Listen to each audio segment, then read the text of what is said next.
Hello, everybody, and welcome to another episode of At the Top of Her Game. My name is Bonnie Rayner, and I am delighted to be profiling more of the highest profile female athletes WA and Australia has ever seen. Today's guest is a jack of all trades, from the Olympics and spearheading WA's most famous pole vaulting family to Survivor winner, now supermum with a side of TikTok humour. Hello to you, Liz Parnov. Hello, how you going? Thank you so much for having me. No, thank you so much for your time. Let's dive straight into the first of those many hats I mentioned. At the age of 15, most of us were sort of like playing with blue mascara, going to the movies with friends.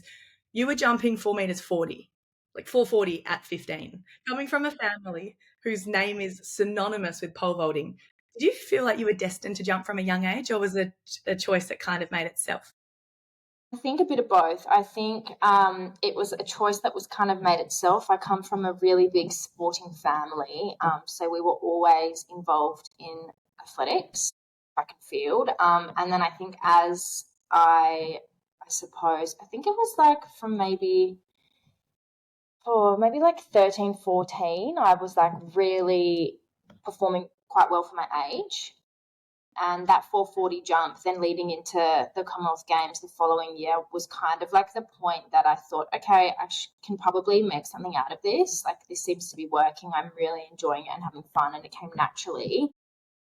So yeah, I think it was kind of always on the books for me. Yeah, and you didn't exactly have to look far for inspiration, did you? From your auntie to your big sister. Now, from the Youth Olympics in 2010, being the flag bearer and winning silver, what sort of motivation did that feed you with to take your talent to the big stage?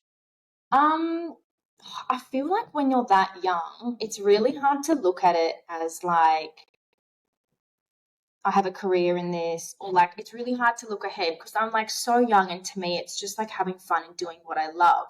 So I think because I was having so much fun and doing what I love, I was like, I'm living the dream. Like, I get to travel the world. I'm 15 years old. I don't have to go to school. Like, tick. And I get to hang out with my sister all the time, who was my best friend. And so like it was honestly just like a dream come true to have that lifestyle and be doing my hobby. Yeah, that's so special, isn't it? Can you tell us about your experience at the 2011 Commonwealth Games in Delhi? You say you were just, enjoying that a hobby had accidentally turned into a career, but what was that Commonwealth Games like? Yeah, so that Commonwealth Games was like a brutal shock to the system. It was my first major team as competing in an open field. So I was, I think, the youngest girl by a long stretch. It was a big shock to the system because I was technically a baby compared to everyone else. So my performance was average. But I think the lesson learned there was that you can be in it and mixing with the big girls, and there's so many lessons to learn even from poor performances. I think that's what really helps you grow as an athlete. And unfortunately in sport, I feel you have more falls than ups. But then when you do get the ups, you kind of remember, okay, like I can still do it, I can still keep going. So I think for me, Delhi definitely was the start of my adult career, even though I was still a baby. And it really opened my eyes to the potential that I had to be on the big stage with the big girls. Yeah, definitely. And you didn't have to look far for a big girl within your own household. The friendly rivalry Yeah. must have been insane growing up plying the same trade as Vicky. When you jumped that 450 and surpassed her record, how much did you let her know about that? A lot. I think like I like to carry on a bit. I'm a bit of a show Yeah. pony. Um, I mean, there was a few days there straight after where we didn't talk much. I think like she was pretty pissed off and butthurt about the whole thing. But then um, I think she just kind of came around and accepted that, maybe I was going to have a little bit more success than her. I don't know. I feel weird even saying it because like she did do so well and she did so many amazing things. But I guess in our house, I was performing a little bit better. And then once everyone kind of accepted that that's the way that it was working, it was totally fine. And we are best friends. And, we had a few rough moments there. But like, it's just, you just get on with it. Your family at the end of the day. She's my big sister. Like, none of that stuff matters. Yeah, and I think it's not exactly a sister bond without a couple of healthy blow ups. Yeah. But like having that partner in crime, how much did it help from a mentoring and supporting role?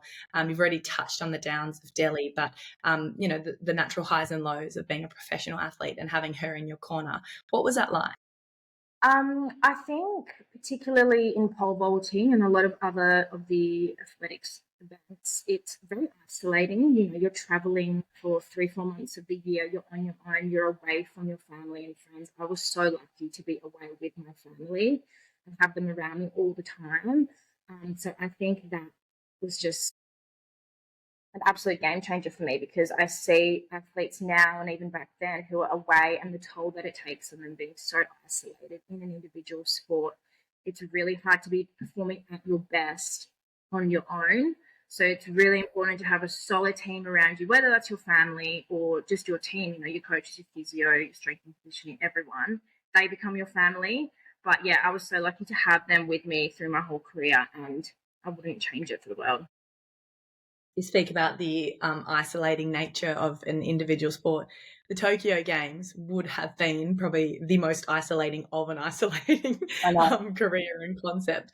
Would have been so unique with the crazy COVID Yeah. protocols enforced. Have you got any pearlers you can share from there about what you were allowed to do or what you weren't allowed to do? Oh, um, I honestly look back and I just feel like that whole kind of period for me is like a blur because it was just so odd. It was such a peculiar experience. I mean, compared to the London Olympics, which was just a festival of sport, it was incredible. Like the whole city was alive. It wasn't just about sport, you know. Olympics is the whole thing. It's the whole coming together of the world essentially. And in Tokyo, it was literally the opposite. We were basically told to eat at the dining hall and then come back to your room. Preferably get your food takeaway, eat in your room. Then you'd go to training, come back to your room. Like it was pretty full on. There was no mingling, there was no socializing. I don't know if you guys remember, but the village was still technically under construction. So there was nothing for the athletes to kind of do to escape the pressures of competition. You were just in this high pressure cooker. It's unfortunate. Like it did really kind of kill the vibe of the whole experience. And I feel like in my mind, I've just kind of like parked it as just another competition. Like it wasn't the Olympics because there was just nothing special about it, which is so sad. But yeah, I don't know. It was just a bit flat. It's a real shame, isn't it? Because there are Yeah. obviously so many competitions in between the 4 year cycle, but you hype and build everything up trying to peak at this 4 year cycle. And then for it to obviously be delayed a year and then still be so compromised, it must make you feel like you sort of missed out on that, 4 year cycling.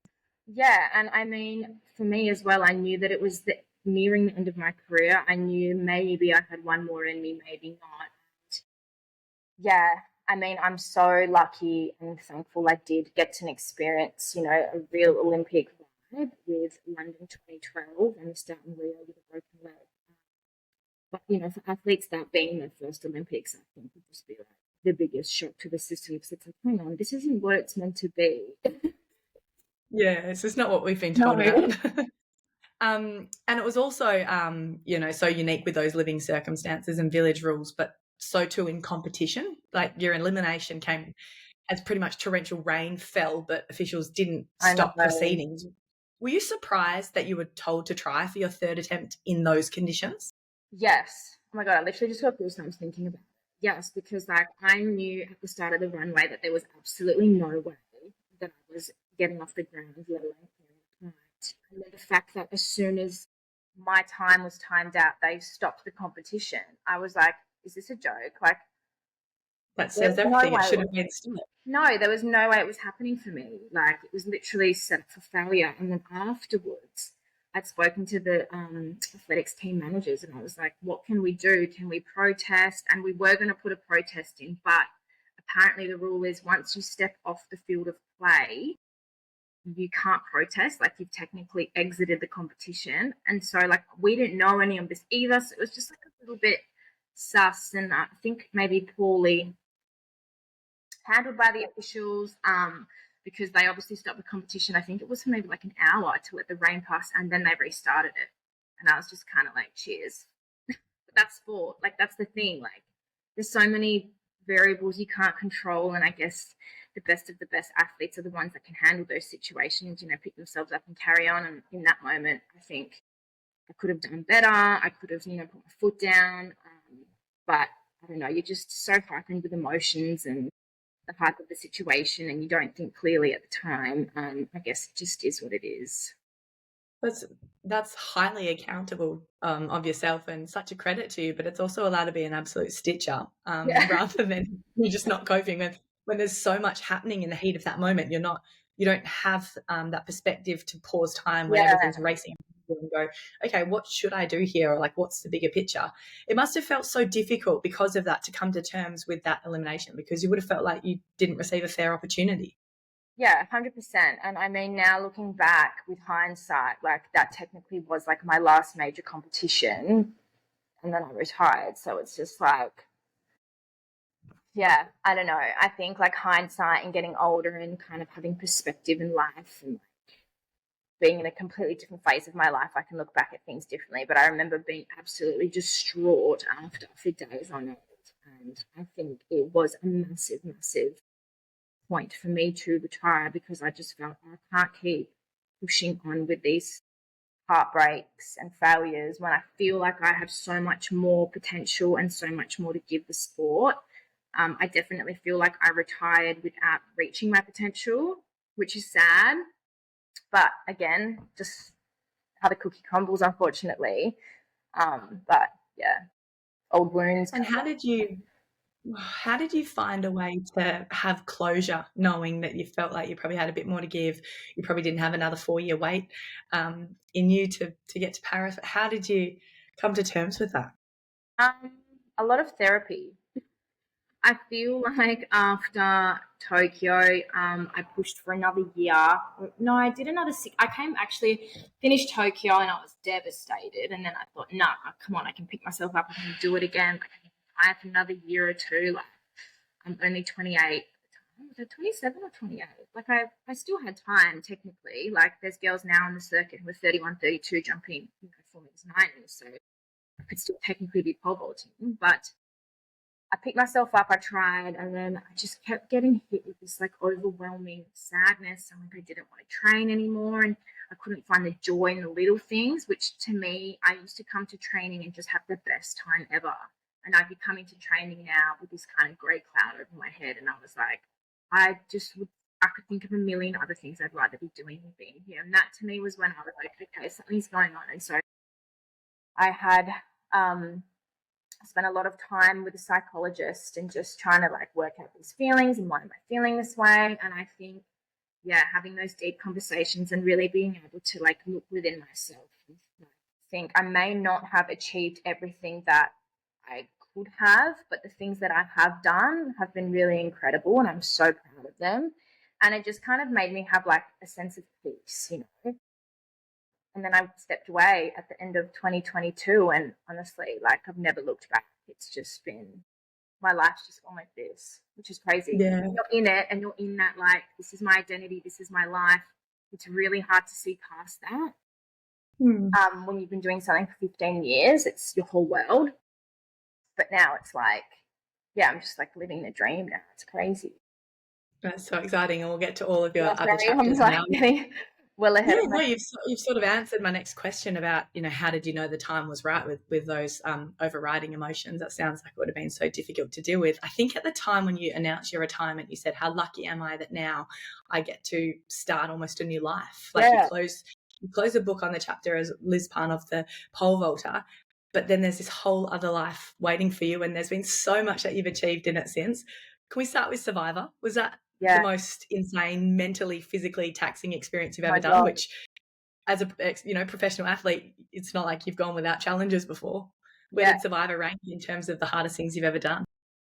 Literally takes the cake. It was the hardest thing I've ever, ever, ever done. Not just from a physical perspective, because obviously the challenges are super grueling. I think I was lucky that I just stopped training and I'd only gone on to survive a couple of months later. So I was still in really good physical condition. But to me, it was that isolation, having absolutely no contact with any of your friends and family, being stuck on a deserted island with 24 strangers. And I'm quite an introvert. Like when I'm with my people, I'm really loud and bubbly and outgoing, but I am quite to myself. So just socially for me, stepping out of my comfort zone was really hard. And the food, like the food just killed me. I am the biggest eater. I'm such a foodie, and having to live off beans and rice, and I lost about 10 kilos over the 47 days. And I'm already like quite a small frame, so it was just full body grueling torture. And was there any like PTSD that kind of came out in that in terms of the isolation and feeling like really closed off? Um, Not really. Like there was other competitors who had done it was the returning season for them, and they said that when they'd left, because we obviously sleep on the sand and on the floor, they said that they couldn't go back into a bed. Whereas I found coming back, I just had so much more gratitude for all like the little things in my life, like driving my car and like having a hot coffee. I feel like it was a really nice kind of detox to this world we live in of consuming everything. When I came home, I was like, oh, like the little things just bring you so much joy. And I don't know, it was kind of like a reset button maybe mentally for me to like step into this next role of my life. But yeah, it as much as it was the hardest experience, it was just incredible as well. I'm so proud of how I did. I'd never ever thought I could do that. Yeah, it's just incredible. And now you've also recently become engaged. Congratulations. That's super exciting. I was waiting for that. Um, and you're the mother of a 1-year-old king, Texas. How has your shift into motherhood been? He is adorable, and have you found that it has increased your perspective on life? Oh my god, 100%. Like I feel like being a mom has just been the best thing ever. Like I was really scared stepping into falling pregnant because obviously I'd been an athlete until I was 28, and there was so many things I still wanted to do that I felt like having a child I'd be held back. Like I never really got to travel with my friends or have a gap year or like do all these like crazy things when you're like a teen or early 20s because I was so dialed in with sport. But honestly, like taking him with me now, like I've traveled more in the year he's been born than I have since stopping sport. So like he's just my little accessory, my little best friend that comes with me everywhere, and he's so chill and just like, oh, he's just the best. Like, It's so special, and so great to see everything you share on Instagram, like traveling the world, going and supporting good friend Jack Della Maddalena. Tell us about that.